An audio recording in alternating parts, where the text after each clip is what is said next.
Hey everyone, quick update on the Corsair hydrographics and MSI Seahawk. So we noticed in the new marketing video for the hydrographics card on Corsair's channel that the Coldplate used in the marketing video was actually this one, which is the one we've been talking about for a while, for about a year now. It's got the protruded copper out of the base. It's basically the one that EVGA uses. So this is what was shown in the new marketing video for the hydrographics, which the review model we received here in pieces used this one, which is actually a flat plate cooler, and that's what we reviewed the unit based on. So a few things here. Why did the change happen? We emailed Corsair, asked them about it. I've emailed MSI as well, but haven't really received a real response yet. So we're going off what we got from Corsair as of now. The core question, why did the plate change? And the answer was some of the first units of Seahawks and hydrographics use the flat base with machine down standoffs to provide better contact with the GPU surface. We changed immediately to the raised GPU cold plate. We had used the CPU cold plate in previous version with no issues. That did not work for the new 10 series as NVIDIA changed some dimensions for production silicon that were not seen on pre-production parts. So the short of it, basically this is the same issue we saw when we built our own GTX 1060 hybrid, where the cold plate didn't reach all the way down into the base plate of the GPU of the video card. So that aluminum base plate was providing too much, two parts. The base plate was too high and the GPU silicon was not high enough. So that's the part that changed. The GPU silicon has a shorter height, or Z height as we sometimes call it, depending on what you're talking about. And that means that the cold plate can't as easily access it. So we asked Corsair what they did, and as stated there, they actually shaved down these standoffs so it doesn't leave Asetek's factory like this. Corsair did this themselves. Shaved down the standoffs, and if we look at a new model, they're actually, I've measured these with some digital calipers, they're about an extra half a millimeter or so shorter on the Corsair flat plate CLC that's found on the hydrographics and Seahawk. So that change, shrinking these, so to speak, did make it so that the cold plate could mostly contact the silicon. The results were fine, as we saw in our review. So really, ultimately, in that regard, for users who bought the hydrographics, it would appear to be a non-issue, because as we saw in the review, the temperature is still really low. It was, we'll put the chart on the screen. Now, in our hydrographics versus EVGA hybrid review, when we swapped this cold plate onto the Seahawk, we actually did see a slight improvement, about 1 degree Celsius, when using the EVGA fan. If you use the Corsair fan, it would be even a bit better than that. So these do, in our testing, perform a bit better. Corsair's told us that they don't perform a bit better. It comes down to, I suppose, test methodology and tools. We stand by our testing. We've proven it a few times now over the years. These are, in our testing experience, better for cooling GPUs. Now, the one point they may have is that the main difference is coming from the fact that this mounting pressure is not perfect. And that's partly because the tolerance between the shaved standoffs is a bit larger than the tolerance of these standoffs on a factory unit. So in our measurements, it was something like a range of 0.2 millimeters difference one height to the next, whereas this one was something like 0.05 or something like that. So that could also be the contributor to the temperature difference. Just that's the short of that. So overall, not a huge deal with the Corsair unit. Let me answer a few more questions that I sent these to Corsair. We'll run through them rapid fire. The main question was, why not make the running change in a way that just shaves these down from the factory rather than changing the entire cold plate? And their answer was pretty reasonable. It's a trade-off between tooling a new standoff or taking off-the-shelf cold plate that already existed for the solution.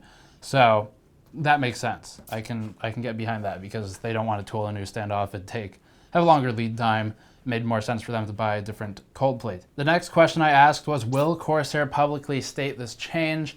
And Corsair said, as the function and feature of this card has not changed and both cold plate solutions meet the stated spec of the card, we don't plan to split them as a different SKU. We've not upgraded the cold plate.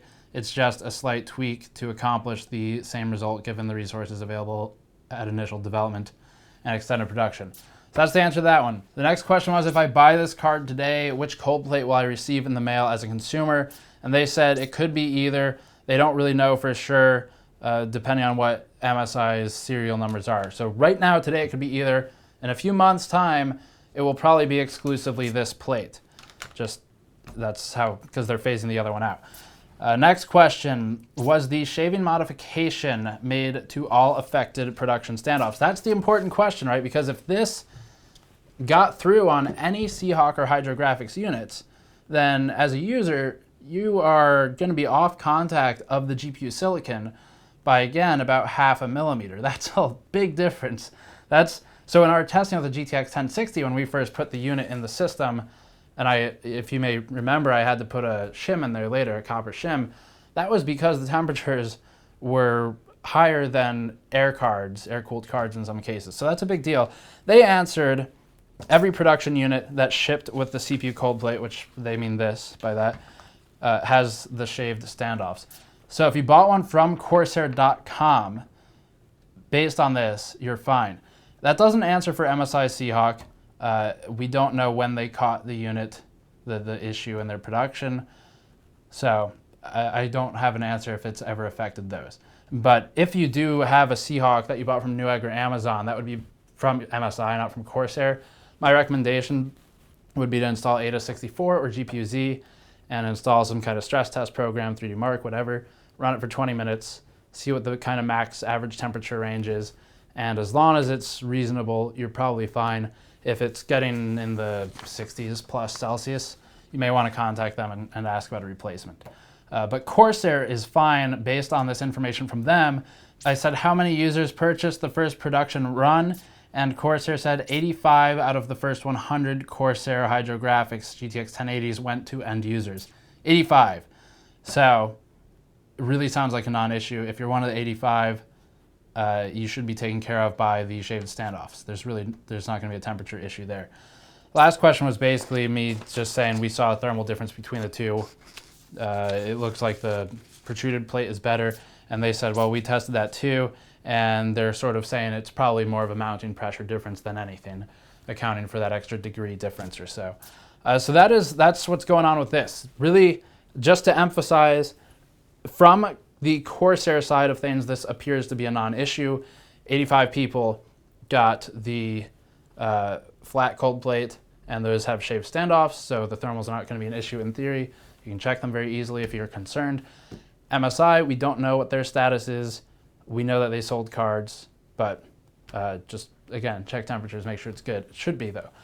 But if not, contact MSI or let us know, because we can chase them down for you.